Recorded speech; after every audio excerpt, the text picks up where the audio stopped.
Hey out there, welcome to an episode of Chat Cinema. I'm here with filmmaker Erica Eng.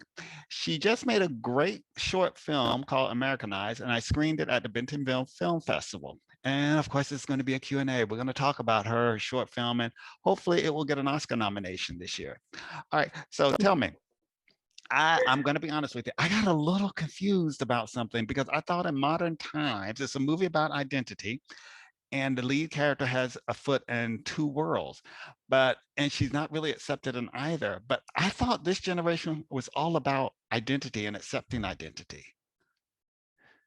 It is about accepting identity, but I think like when I grew up in my high school days, now the kids are different these days, but back in my day, I felt like, in Oakland, it was really popular to have this like big cultural pride and pride in yourself, pride in like your language and everything that you do. And I think that as a Chinese American and someone who's fifth generation, I didn't really know how to have pride specifically in my Chinese culture because nothing that I really hold on to specifically. So it was almost the flip effect of like everyone really want to be like super down with your own thing, but I didn't know what I was supposed to be down with because my family is very Chinese and we do practice like some of the traditions, but like, sometimes we might have to Google how to make soy sauce chicken, like we are Chinese, but we're very much, American. So the culture that I'm portraying in the film is like, I think like there are elements of me that are Chinese, but I definitely identified like with the city that I grew up in, and that's very much open culture. Okay, let me ask you something. Oh, playing with a stereotype here. Sorry, guys, get over it. My impression of an Asian person, or a lot of people's impression of an Asian people in the Bay Area, would be Stanford, Berkeley, Tech. But you have this person who's wearing cornrows and playing basketball. That was a bit of a shock for me, actually. I actually like that it's a culture and an image that people are not used to seeing. Exactly. That's everywhere. It's like I'm not the only one, and a big part of me wanting to make the film was to expose Bay Area Asian culture. There's rappers out there, there's like musicians, like there's a big music scene, and like hip hop and open culture is so big when I was really young. So like everyone like had like cornrows, and like I played basketball because I really liked the sport. Like I grew up in a Warriors household, and my first game I went to when I was like 13 years old. And so I've always like, liked basketball. So that was just like a part of my like own like hobby that I liked to do when I was a kid. And it just so happened that I was the only Asian girl on my team for my freshman year. Oh, really? And the girls like never cared I was Asian. No, but they care if you're good. So the point I want to make about the team is like, if you're a good player, then you can get shine, but if you're not, then you get shitted on. Yeah. So that's like nothing to do with ego. Yeah, exactly. That's another point in film. I always thought, regardless, especially when it comes to sports, it doesn't matter your background. They just want to make sure you can do it. Can you play?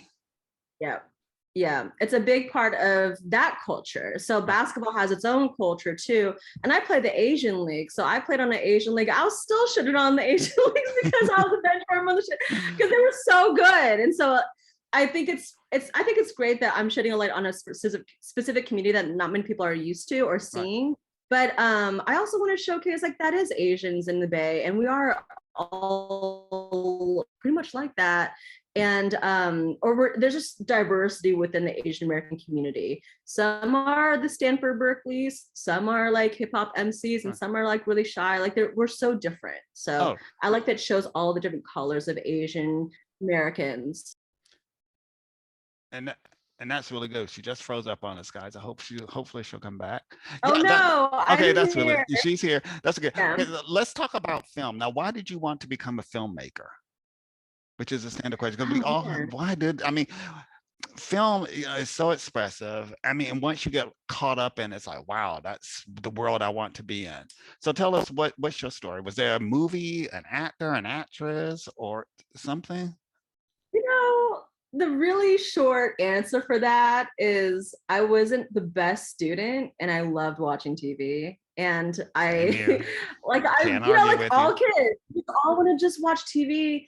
I was obsessed with it. And there's something magical about film because you get to make what you see on screen. Mhm. I also like working with my hands, and my dad taught me how to like do construction stuff when I was little and how to take photos. Oh. So I knew I liked to do things physically, not like I'm not like a writer or like a journalist where I can sit down and write. Like I'm trying to patience myself to write a screenplay right now, but I like to actually physically go out and do stuff. And I think like that's the part that excites me, is like making things and be active.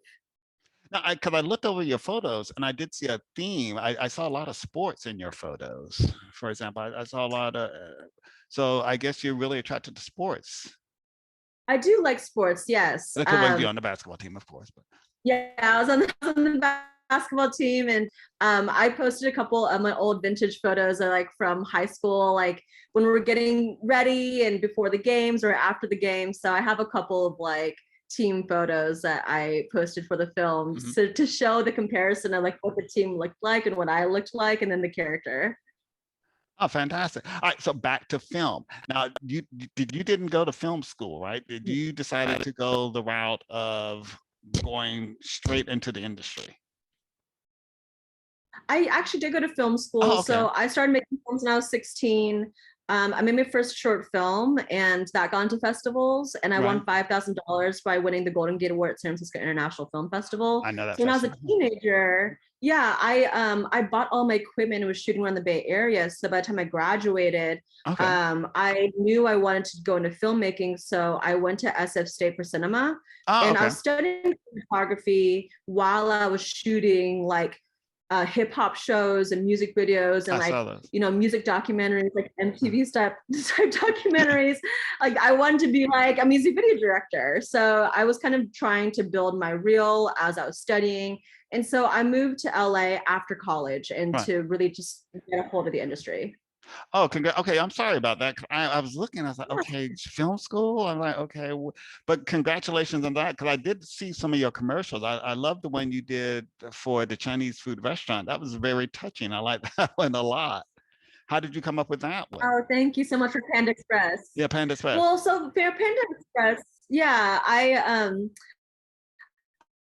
was bidding a commercial, and so for commercials, like they write the creative, Yeah. but for this one specifically, they had an idea. But I worked with the Many, which is a great ad agency over here, and they allowed me to write a story based on like what I thought would really encompass like what the holiday is about. Uh-huh. And what I liked about it, it was a cross-cultural experience of a little Yes. boy who's not Asian, who learns about the holiday through his Chinese neighbor.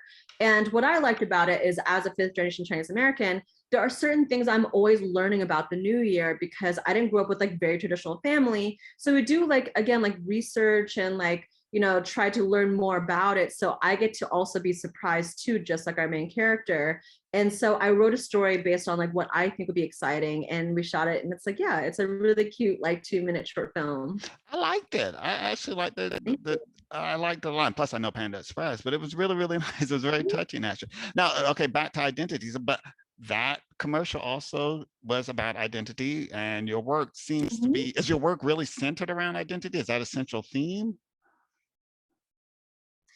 I think that the more of the themes that I like to deal with is like sense of belonging. And I do like to talk about cross-cultural connections. I think that's important. And that's what I really do like about this film, is that I like to talk about my Asian American experience on a whole of like the American experience. And so I want to talk about a friendship that was cross-cultural because all my friends were like of different ethnicities. Mhm. And I think it's really important too to show like not all Asians hang out with all the Asians.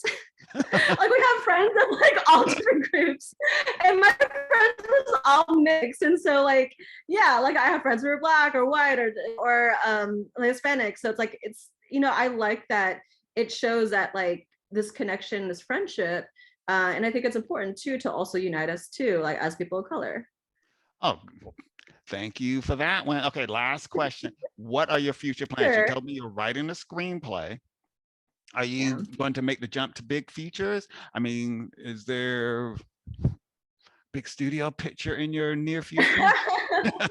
Well, I'm really excited that Americanized is now Oscar qualified. So we are like hoping to, Congratulations. we applied already. Thank you so much, and applied to get to hopefully get on the short list. Maybe possibly developing a series out of Americanized. I think we're still kind of working on where it can go. I do have a screenplay that also has to do with Chinese mythology that I've been developing. So that's something that is on my docket. But for next year, yeah, kind of seeing where the film goes, and just keep writing. Oh, well, I'm happy to hear that. Thank you, Erica, for taking time for the Chat Cinema podcast. We wish you luck. Hopefully, we'll see you on the Oscar red carpet, right? Yes, thank you so much for having me. Thank you. Ciao. Bye.